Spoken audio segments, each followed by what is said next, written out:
അസ്സലാമു അലൈക്കും വറഹ്മത്തുള്ളാഹി വബറകാതുഹു. ഒരുപാട് ആളുകൾ ചോദിക്കുന്ന ഒരു ചോദ്യമാണ് അറഫ നോമ്പ് എപ്പോഴാണ് എടുക്കേണ്ടത് എന്നുള്ളത്. നാളെ സൗദിയുടെ കൂടെയാണോ അതല്ല മറ്റന്നാളെ നമ്മുടെ നാട്ടിൽ ദുൽഹിജ്ജ് 9 പരിഗണിച്ചിട്ടാണോ എന്നുള്ളത്. പണ്ഡിതന്മാർക്കിടയിൽ ഇതൊരു അഭിപ്രായ വ്യത്യാസമുള്ള ഒരു വിഷയമാണ്. അതിലൊന്നാമത്തെ കാര്യം, മാസം കാണുന്നത് അത് ലോകത്ത് ഏതെങ്കിലും ഒരു സ്ഥലത്ത് കണ്ടാൽ എല്ലാവരും അത് എടുക്കണോ, അതിൽ ഓരോ പ്രാദേശിക കാഴ്ച ആവശ്യമാണോ എന്നുള്ള വിഷയത്തിൽ തന്നെ അഭിപ്രായ വ്യത്യാസമുണ്ട്. ബഹുഭൂരിപക്ഷം പണ്ഡിതന്മാരും ഇന്ന് സ്വീകരിച്ച് കാണുന്ന ഒരു അഭിപ്രായം ഓരോ പ്രാദേശിക കാഴ്ചകളെ അവലംബിക്കുക എന്നുള്ളതാണ്.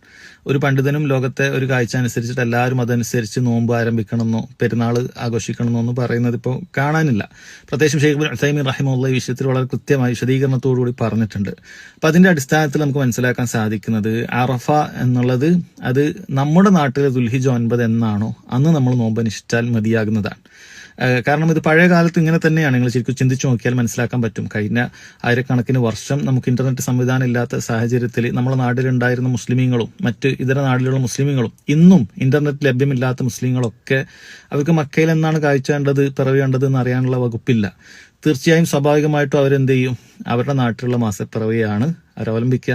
അത് നബി സല്ലല്ലാഹു അലൈഹി വസല്ലം ഹദീസിൽ നിന്നും അതാണ് മനസ്സിലാക്കാൻ സാധിക്കുന്നത് എന്നാണ് ഇബ്നു ഉസൈമീൻ റഹിമഹുല്ലാഹ് പറയുന്നത്.